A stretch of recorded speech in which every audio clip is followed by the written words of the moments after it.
माउसी केमती अछ भल अछ तुम घर कौटी माउसी बरगड़ बलंगा बलंगा तुम पिला पिली सब अच्छा कहीं ना परिवार बेली कहीं ना हाँ भाई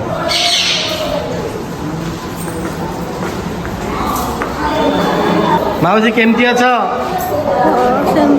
भल तुम आखिरे एत लुह कहीं लुह तो बहुत तुम पिला पिली कई जन केतटा दीटा पुओ पुओ कौन करती मूलिया लोक से कौन तुमको पचरा लड़ा किसी करती कहीं कलानी तो बापा मरीगला से मत न रखिले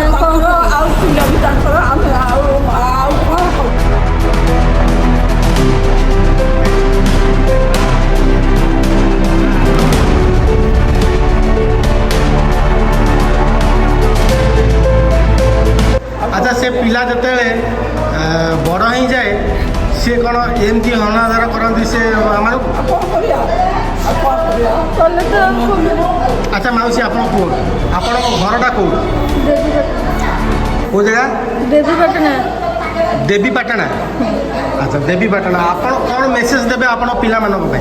आपण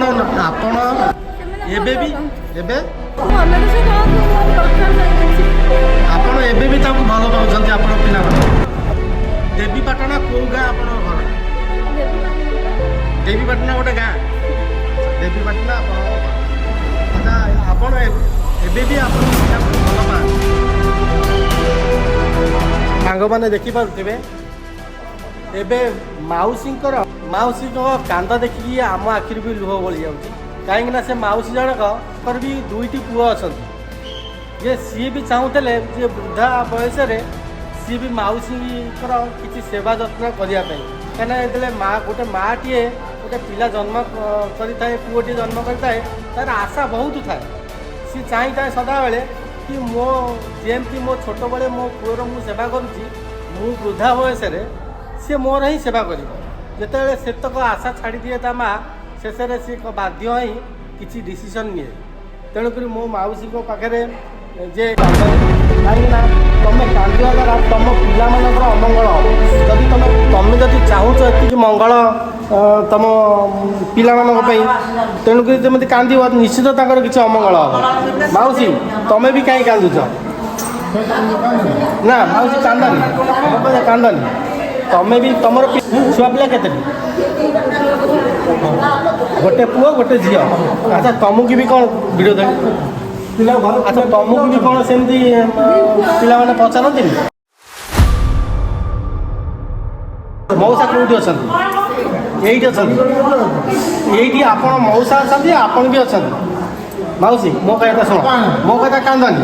କାନ୍ଦନି ମୋ କଥା କୁହ ତମର ପିଲା କେତେ ଜଣ ପୁଅଟିଏ ଝିଅଟି ମାଉସୀ ପୁଅ କଥା ଶୁଣ ମୋ କଥା ଶୁଣ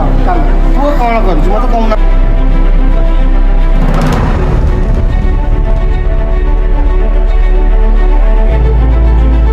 କାହିଁକିନା ଏ ଜିନିଷଟା ଆମେ ଗୋଟେ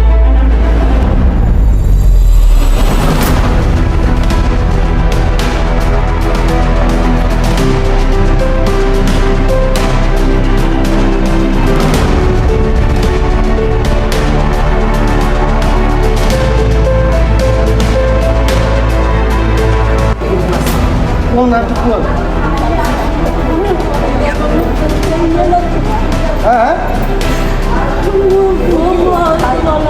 ହଁ ଠିକ୍ ଅଛି ପଛରେ ବାହା ହେଲା ବହୁତ ହଁ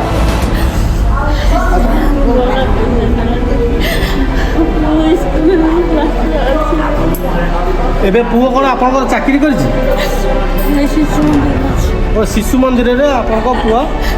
ଚାକିରି କରିଛି ଯେ ମାଉସୀଙ୍କର କହିବା କଥା ପୁଅ ଜଣକ ଦ୍ୱିତୀୟ ମ୍ୟାରେଜ୍ କରିଛି ଦ୍ୱିତୀୟ ମ୍ୟାରେଜ୍ କରି ଦ୍ୱିତୀୟ ଯେଉଁ ଆମର ଝିଅଟି ଆଣିଲେ ତାଙ୍କ ଘରକୁ ବୋହୂ କରିକି ସେ ବୋହୂ ଜଣକ ଯେ ତାଙ୍କ ପିଲାମାନେ ତାଙ୍କ ଯେଉଁ ମାଉସୀ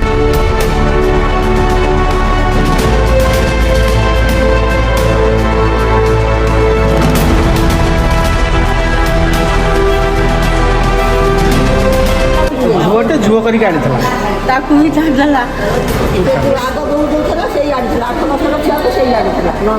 ହଁ ହଁ ସେଇ 8 ମାସର ଛୁଆ ଆଣିଥିଲା 15 ବର୍ଷ ହେଲା ବୋଉ ମରିଗଲା ଇଏ ଆଇଲା ଇଏ ଆଉ ତାକୁ ରଖେଇ ଥୋଇଦେଲା ମାଉସୀ କି ଆଉ ପଚରା ଲୋଡ଼ା କିଛି କଲାନି। ସେ ଛୁଆଟି ବି ପଚାରିଲା ବାପା ବୋଉ ତାକୁ ସେବା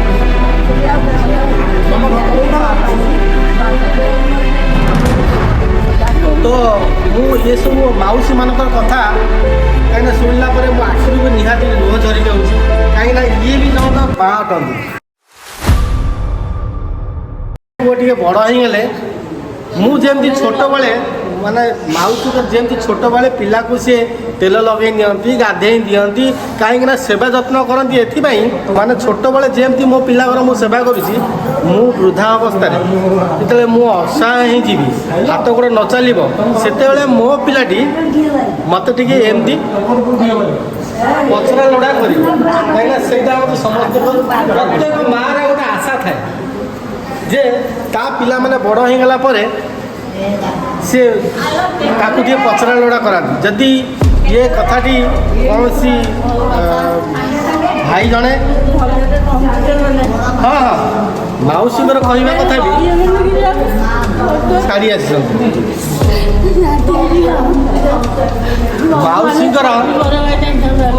ମାଉସୀଙ୍କର ଏବେ ବି କହିବା କଥା ମୋ ପୁଅଟି କ'ଣ ପର ଝିଅ ପାଇଁ ମୋତେ ଏଇଠୁ ବିଦା କରିଦେଲା ନିଜ ଘରୁ। ଯେ ମୁଁ ଭଗବାନଙ୍କୁ ମାନେ ସଦାବେଳେ ଭଗବାନଙ୍କୁ ଡାକୁଛି ଯେ ମୋ ପରି ମୋ ପିଲାମାନଙ୍କୁ ସେ କେବେ ଦୁଃଖ ଦିଅନ୍ତୁ ନାହିଁ। ମାଉସୀଙ୍କର ଏଇଆ ହିଁ ତାଙ୍କର ମନୋଭାବନା। ଯଦି ଏ ଭିଡ଼ିଓଟି ସେଇ ବ୍ୟକ୍ତିଙ୍କ ପାଖରେ ପହଞ୍ଚେ ଯେଉଁ ବ୍ୟକ୍ତି ଜଣକ ମାଉସୀଙ୍କୁ ଏଠି ତାଙ୍କ ଘରୁ ବାହାର କରିଦେଇଛନ୍ତି ସେ ଆସିକି ଗୋଟେ ଅନାଥ ଆଶ୍ରମରେ ରହିଛନ୍ତି। ଯଦି ଏ ଭିଡ଼ିଓଟି ସେ ଭାଇଙ୍କ ପାଖରେ ପହଞ୍ଚେ ଭାଇଙ୍କୁ ମୋର ବହୁତ ରିକ୍ୱେଷ୍ଟ କାହିଁକିନା ଇଏ ବି ଜଣଙ୍କର ତୁମକୁ ଇଏ ତୁମଙ୍କର ମା ମାନେ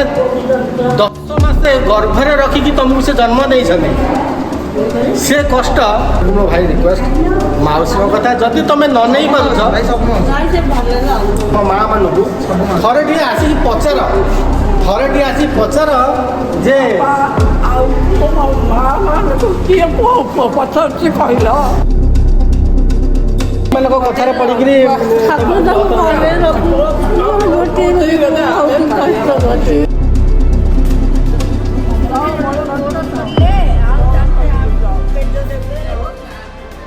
ତ ଦେଖିପାରୁଥିବେ ଭାଇମାନେ ଏ ମା ମାନେ କେତେ ଦୁଃଖରେ ଅଛନ୍ତି। ମୋ କହିବା କଥା ଯଦି ତମ ମାନେ ମା ମାନଙ୍କୁ ଘରୁ ବାହାର କରିଦେଇଛ ଥରେ ଟିକେ ଆସି ଖାଲି ମାଆକୁ ଦେଖି ନେଇଯାଅ। ଥରେ ଟିକେ ଦେଖି ଯାଅ ଯେ ତମ ମା କୋଉ ପରିସ୍ଥିତିରେ ଏଠି ଅଛି ସୁଖରେ ଅଛି କି ଦୁଃଖରେ ଅଛି। କଣ କଲି